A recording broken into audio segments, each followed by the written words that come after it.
Muy buenos días y bienvenidos nuevamente a Sin Guión. Esta mañana hemos escogido dos temas muy importantes de los que debemos hablar y explicar algunas cosas.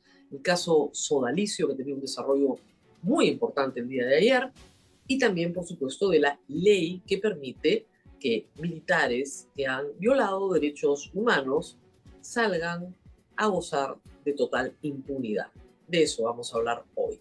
Pero antes tenemos que cumplir con nuestros auspiciadores.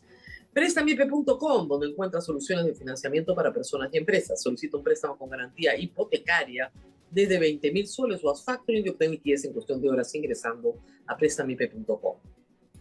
Camisea. Desde el 2004, Camisea ha transformado la matriz energética peruana, aportando el 96% del gas natural y abasteciendo el 70% de GLP. En estos 20 años, el uso del gas natural ha permitido reducir en 15% las emisiones de CO2 del país y ha generado más de 60.000 millones de soles para el Estado, siendo un símbolo de progreso y ahorro. Conoce más en camisea20.pe. Muy bien, y empezamos con justicia para el caso Sodalicio. El caso Sodalicio, como ustedes saben, ya tiene muchos años de investigación. La primera denuncia pública la hizo José Enrique Escardó en el año 2000, pero fue con la publicación de Mitad Monjes, Mitad Soldados en el año 2015 que en realidad se comenzó el largo proceso de encontrar justicia para las víctimas. El proceso está lejos de concluir, aunque ayer hubo un hito muy importante. Veamos cómo informó la República ayer. El Vaticano expulsa al fundador del sodalicio, Luis Fernando Figari, acusado de abuso sexual. La obra de Pedro Salinas y Paolo Gas, Mitad Monje y Mitad Soldado, y luego otras publicaciones posteriores, como por ejemplo Sin Noticias de Dios, también de Pedro Salinas, da cuenta de un abuso físico, sexual y psicológico, no solo por parte de Luis Fernando Figari, sino de todo su entorno, el grupo fundacional de Sodalicio y luego otros que lo siguieron.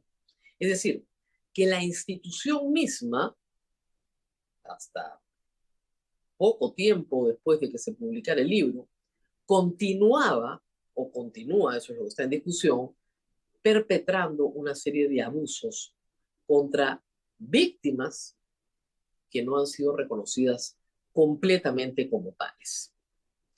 Es verdad que el sodalicio ya había formalmente apartado a Solari de los cargos de dirección y mantenía un discreto, digamos, modo de vida en Roma, en una casa del sodalicio, por supuesto, pero sin tener ningún cargo administrativo o público, separado, digamos, por la vía fáctica. Pero lo que ha hecho ayer el Papa, y hay que destacar que es el mismo Papa el que firma el decreto, ojo, pongan el decreto, es expulsar, primero la conferencia episcopal da cuenta de esto, que también de eso tenemos que hablar, porque esto no es lo común.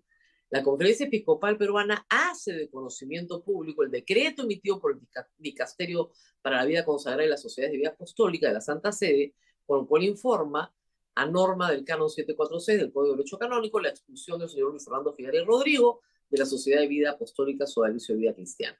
Lima, 14 de agosto del 2024. Esto lo emite la oficina de prensa. Muy bien. ¿Cuál es este decreto público, por favor? Acá lo tienen.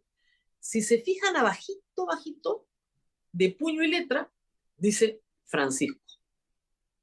Es decir, lo firman las autoridades del dicasterio, pero el Papa ha querido poner su firma. Y dice este documento que esto lo hacen por los resultados obtenidos y las certezas obtenidas en el transcurso de la investigación.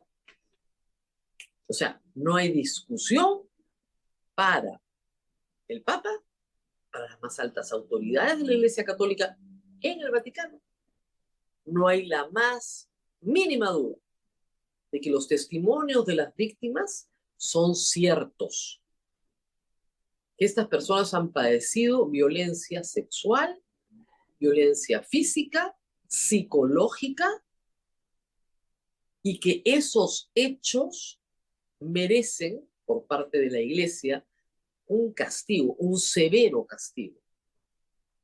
Expulsan a Luis Fernando Figari, que no es sacerdote, lo expulsan de la Sociedad de Vida Apostólica, que es el sodalicio hasta el día de hoy. ¿Es suficiente? Yo creo que para las víctimas no. ¿Es importante y es un gran avance? Yo creo que sí. Yo creo que sí porque esto demuestra varias cosas. La primera es que las víctimas siempre dijeron la verdad. La segunda es que la Conferencia Episcopal Peruana no hizo nada. Es una pena, pero no hizo nada. Algunos obispos, como Carlos Castillo, como Monseñor Barreto, que es cardenal ya, obispo emérito, como el obispo Carabelí, sí se preocuparon. Pero como colectividad, la Conferencia Episcopal no hizo nada cuando debió haberlo hecho. ¿Cuántas víctimas son? La verdad es que nunca lo sabremos, pero reconocidas, por lo menos unas 100. Estamos hablando de personas que fueron obligadas a trabajar sin remuneración, en condiciones de servidumbre, de personas a las que se les negó oportunidades educativas, ninguna educación superior, para que sean empleados domésticos de Luis Fernando Figari y atendieran todas sus necesidades. Y que luego de haber sufrido años de maltratos psicológicos, sexuales y físicos, cuando deciden finalmente salir al mundo, no tienen posibilidad alguna de tener una carrera, de tener un trabajo, ni siquiera de tener un seguro social. Acá viene lo que es complicado en esta historia. Esto se ha denunciado, reitero, varios años seguidos. En efecto, han habido algunos esfuerzos por parte del sodalicio, en teoría, de encontrar la verdad. Nombró una primera comisión que presidió, me parece, el doctor Sánchez Paredes, estuvo ahí varios abogados, la doctora Rosario Fernández, Miguel Humberto Aguirre, y esa comisión fue demoledora para el sodalicio. Demoledora. Lo que presentó fue gravísimo. El sodalicio nombró otra comisión. Según el comunicado del sodalicio, lo siguiente, por favor, el sodalicio reconoce que efectivamente Luis Fernando Figari ha cometido abusos. Lo reconoce, sexuales, físicos, psicológicos, todos los abusos. Agradece en el comunicado al Papa, le agradece al Papa, dice que qué bueno prácticamente que lo han expulsado, que están en un proceso de reconversión, por ponerlo de alguna manera, de reforma interna, obedeciendo los dictados del Papa. Y lo más grave, que tienen una oficina de atención y escucha desde el 2016 que ha atendido a las víctimas. Y esa es la parte que no es verdad. Porque las víctimas no han recibido la asistencia que tienen que recibir después de todo el daño que se les ha hecho. Y no estamos hablando de que te obligue a firmar un papel y que te obliguen a callar a cambio de un dinerito bien magro. No, no, no, no. En una organización que tiene bienes, ella misma o sus allegados, parte de la cúpula fundacional y cercana al señor Fernando Figari, tiene bienes a través de asociaciones, a través del uso del concordato con la Iglesia Católica, a través de negocios como urbanizaciones o cementerios, cuyas ganancias se alojan en offshores fuera del Perú, y que no atiende las necesidades materiales de las víctimas. El comunicado lo que le dice al Papa es: queremos seguir en nuestro carisma, ¿no? Claro, entonces, bueno, sí. Pero el problema es que el carisma fundacional está viciado. Y esta expulsión así lo reconoce. El señor Luis Fernando Figari no fundó el sodalicio para darle gloria a Dios. Lo fundó para satisfacer sus apetitos personales, perversos, sexuales y de poder. Para eso lo fundó. Y le funcionó a lo largo de más de 25 años. Hay una interpelación más en esta decisión del Papa y es a la justicia peruana. Luis Fernando Figari tiene una denuncia en fiscalía por crímenes de lesa humanidad, porque no pueden prescribir, que incluyen servidumbre moderna, ¿no es cierto? Que incluyen abusos crueles y humillantes, tortura, bueno, una serie de actos. Y la fiscalía simplemente no avanza. Ahí está, perdiéndose en el tiempo la denuncia de 5 exodálites que presentaron la denuncia, dieron sus testimonios y explicaron que habían sido víctimas de todos estos actos. Ahí está. Algunos alegan prescripción. Ya prescribió, ya pasó mucho tiempo, ya no hay nada que hacer. El comunicado ha sido comunicado, por supuesto, por mi amigo Pedro Salinas, y esto fue su primera reacción para la República. Es una burla para las víctimas. Es que, claro, el comunicado, sí, reconocemos todo, ¿ah? Ya, perfecto, chau, llévense a Figari. Pero nosotros nos hemos portado muy bien con las víctimas. Y eso no es verdad. Y de eso pueden dar constancia varios grupos a los cuales el Papa les ha dado su respaldo. El primer grupo, los periodistas que han investigado esto. Pedro Salinas y Paolo Gas han sido sistemáticamente perseguidos por todo el ecosistema que rodea al sodalicio, por personas que son sus abogados, por su obispo, el obispo Buren, por periodistas que trabajan para ellos, acusados una y otra vez, sobre todo Paolo Gas. Ya decenas de casos presentados por difamación, por transportar plutonio, o sea, cualquier absurdo. ¿Esa es la atención que han tenido en el sodalicio para las víctimas? Monseñor Euren fue separado de su cargo de obispo hace ya algunos meses. Se le pidió su renuncia. Y tenemos un grupo también protegido por el Papa, específicamente los comuneros en Piura, tanto los de Castilla como los de Catacaos, a los cuales les mandó un mensaje y les dijo: no se dejen robar su tierra. Esta no es la última noticia que vamos a tener sobre el sodalicio, eso lo tengo bastante claro. Este es el principio. Estos son los resultados de la misión Chicluna Bartomeu. Y esa misión va a seguir dando frutos. Porque acá hay cosas muy graves que la iglesia peruana no respondió, que la justicia peruana no respondió. Y ha tenido que intervenir el Papa después de muchos años. La iglesia tiene sus tiempos, no actúa con premura, para entregar un poquito de justicia para las víctimas del sodalicio. ¿Qué es suficiente? No. Pero que hay que reconocer el mérito de todo esto, por supuesto que sí. Pausa y regresamos con otros crímenes, esta vez con violaciones a derechos humanos.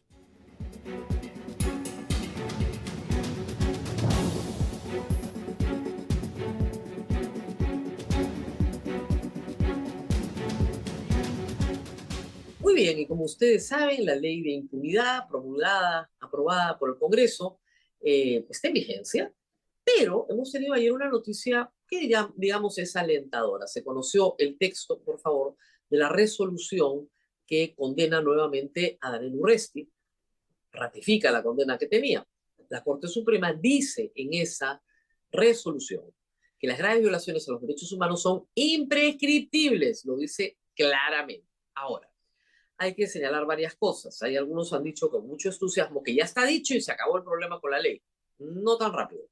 La Corte Suprema resuelve el caso Urresti antes de que la ley fuera promulgada. Por lo tanto, la ley no existía. No es que la Corte Suprema se haya pronunciado sobre esa ley específicamente.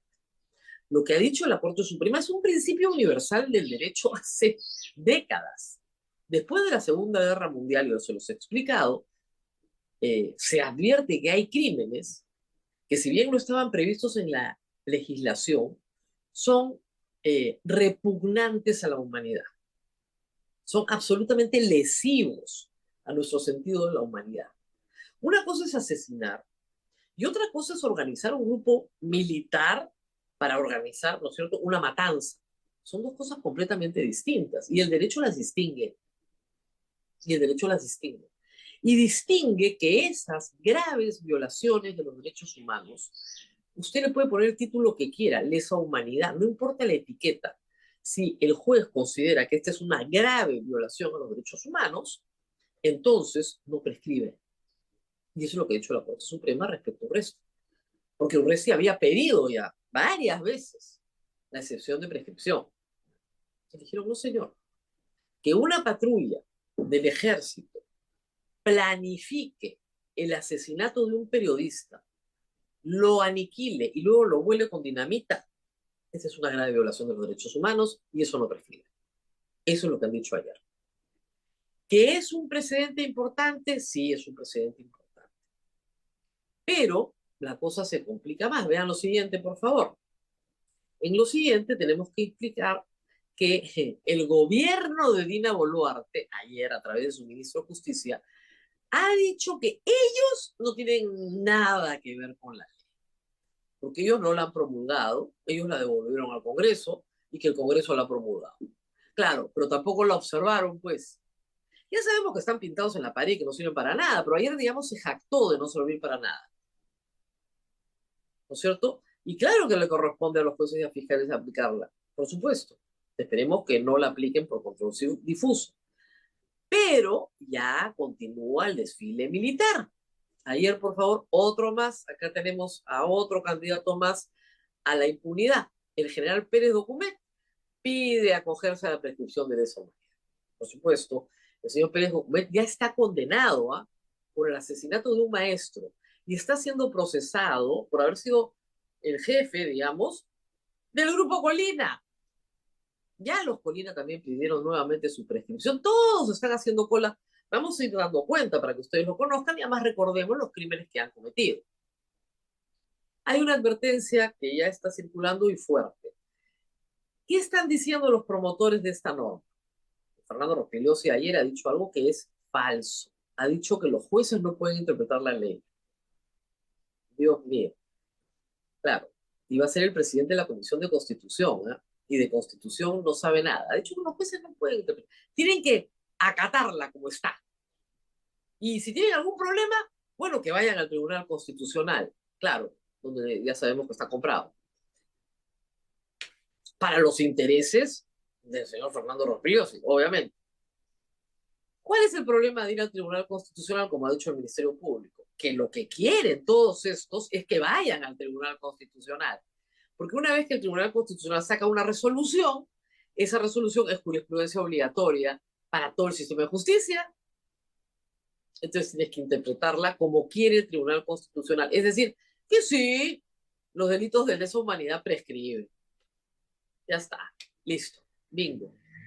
Al Ministerio Público pedirle que no presente ninguna acción de inconstitucionalidad. Y a la Corte Suprema, de nuevo, que haga una sala plena que se pronuncie sobre este tema para que todos los jueces apliquen control difuso. Hasta que regresemos a una forma democrática de gobierno y no se violen tratados internacionales en el Perú.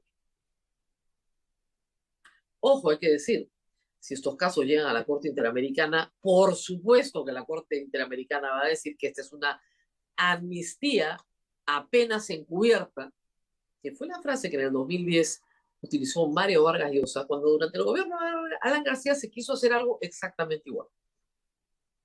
Por si acaso, no es la primera vez que desde el Estado se intenta hacer esto. Y en esa oportunidad, efectivamente, aprobaron un decreto legislativo que decía lo mismo. Llegó a ser ley, pero nunca se aplicó. En este caso, van a tratar de que se aplique. Muy bien, nos tenemos que despedir. Ya ustedes han entendido todo lo que tiene que ver con la ley de impunidad. Nos tenemos que despedir, no sin antes mencionar, por supuesto, a nuestros auspiciadores.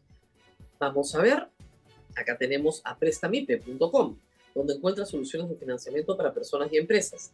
Solicita un préstamo con garantía hipotecaria desde 20.000 soles o haz factoring y obtén liquidez en cuestión de horas ingresando a prestamipe.com.